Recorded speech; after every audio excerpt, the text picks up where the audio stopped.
Hey YouTube, Madam Roy back again. Well, here's the video I've been promising you guys for a while. This is my dad's 1965 Mustang GT Convertible, and he's going to pull it out so we can take a closer look at it.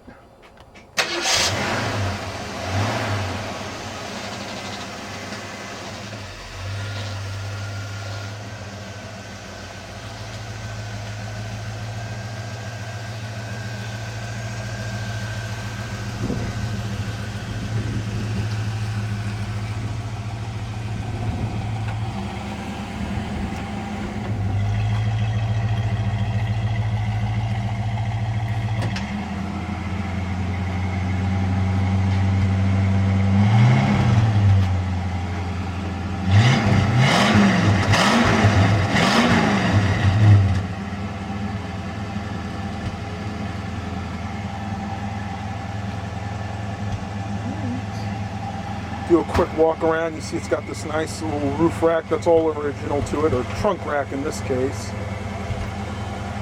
Dual exhaust with nice tips on it. Prager wheels.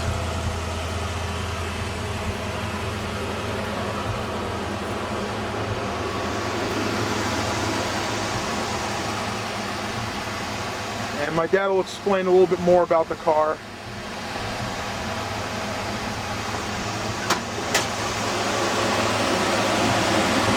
Well, we're going to go ahead and shut the engine off so you can hear us a little better.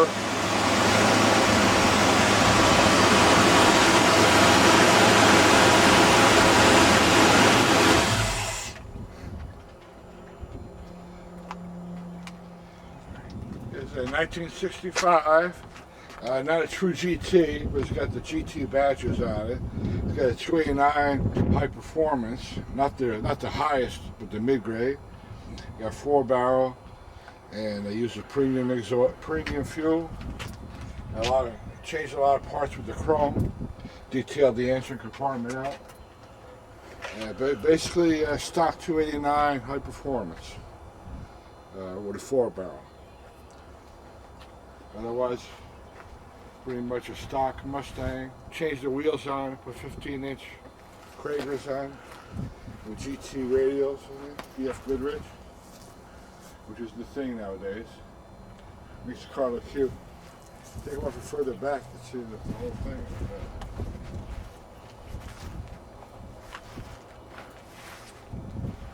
There you go. It's got a really nice stance to it.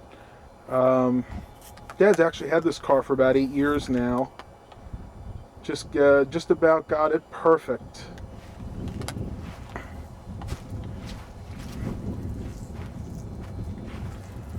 Show you guys the interior. This is the upgraded series of the ponies on it. You take a picture of the ponies in the back. That's upgrade. Okay, there you go. Interior's in really good shape. No rips, no tears, nothing faded like that. Front seats. Instrument cluster is standard for the 1965 Mustang. You got the fuel gauge on the left, big speedometer in the middle, and then temperature gauge on the right. Then your knobs for your wipers, your lighter, your lights, and then the ignition is right there on the column. True GT would have a tach. Yeah, that's it. The True GT would definitely have a tach, so that's about the one thing it's missing. Got the original Mustang steering wheel there. Original shifter. It did have AC added, but it pretty much has been taken out. It doesn't work right now, but that's okay because you really don't need it with a convertible. Some crappy AudioVox cassette radio from the 80s that we will be changing out sometime this year. Glove box is over there. 2 visors. This is really fun to drive on a day like this. In the 70s, 70 or 80 degree mark, this is perfect. And then this is the cover for the roof. My dad uses these bungee cords to keep it from flopping in the wind, because when you get on the highway, it could almost just lift this thing up. And then we'll go ahead and show you the trunk. I'll get my dad to open that real quick. You can see she's in really nice shape. Beautiful. It's a white color. I'd say it's almost like an ivory color. I don't know how it is an ivory. I don't know how well that's going to come out on the video, but yeah, it's definitely like an ivory white. Really nice interiors, full spare tire. Has this cloth bottom. I'm assuming, do you think that's original? Yeah. That's original to the car. Yeah. Has some cleaning supplies in there. Pretty roomy trunk for a sports car of its day. And the optional stainless steel luggage rack. Yeah, that's nice. Optional trunk will be closed. So And I'll go ahead and get in it real quick. from inside here. Oh, okay. Yeah, that's one thing we gotta fix. Now, it takes me a minute to get in here because I am a big guy.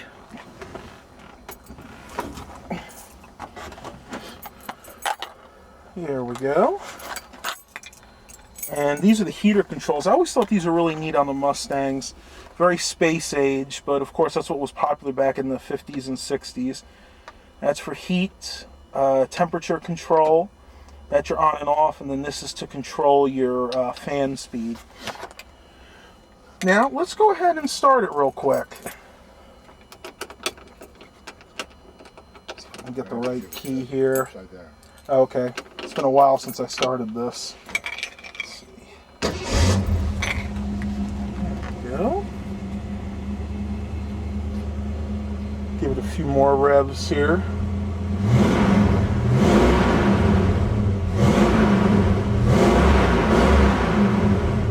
It's got a nice sound. It hasn't been overly tuned. It's pretty much stock, this car, and it's one reason I really, really like it.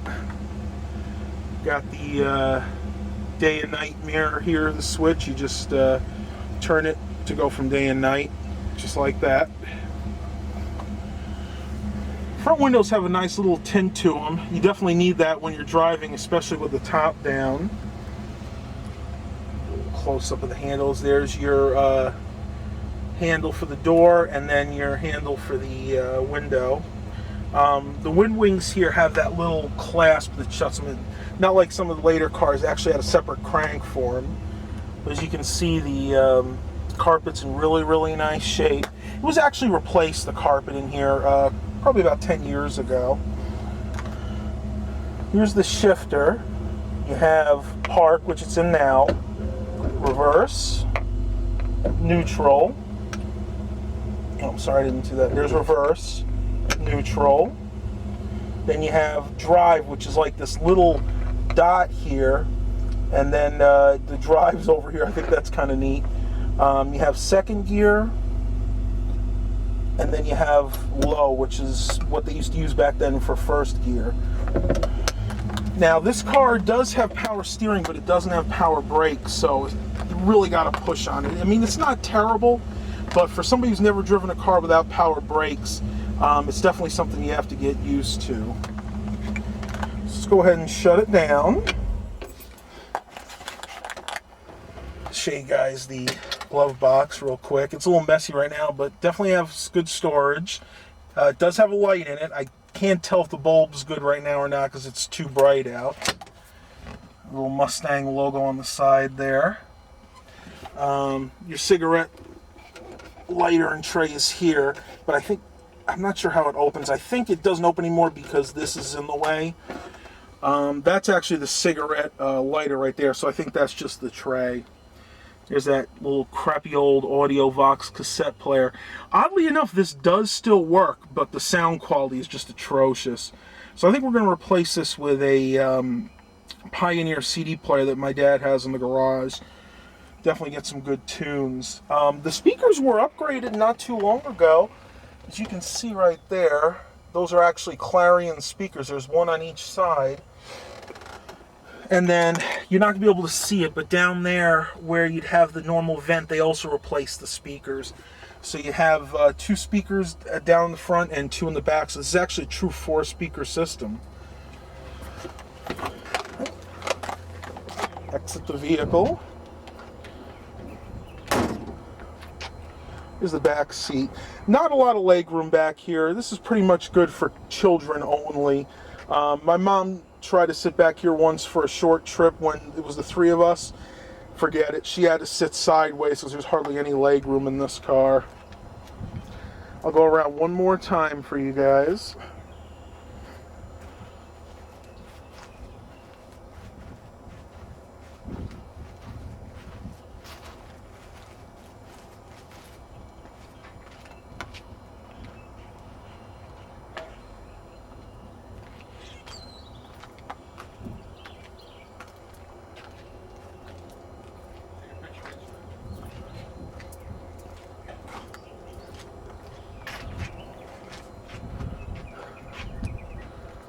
Alright, so that's it for this review of the 65 Mustang. I will try to do a driving video if I can, probably within the next week or so. Until then, have a blessed day, everyone. Hey YouTube, Madam Roy back again. Well, my dad wanted me to show you how he puts the cars in the garage when everything's said and done. Guys have definitely seen these cars in the other videos, but I just want to show you that everything does fit into this actual 3-car garage. You know, we do put 4 in here. The first one he has is the Chevelle, and then I just shot the video, of course, of the Mustang. Then over here, he has the 1983 Chevy Monte Carlo. You guys are probably saying, where does he put the 4th vehicle? Well, right on top. There's the 76 Lincoln Mark IV. When we built this house, he put in this rotary lift, and we also raised the ceiling, I don't know, I'd say that's a good 5 or 6 feet up there. So now he can put most any cars and even some small trucks up on the lift. That just allows him to put 4 cars in what is actually a 3-car garage.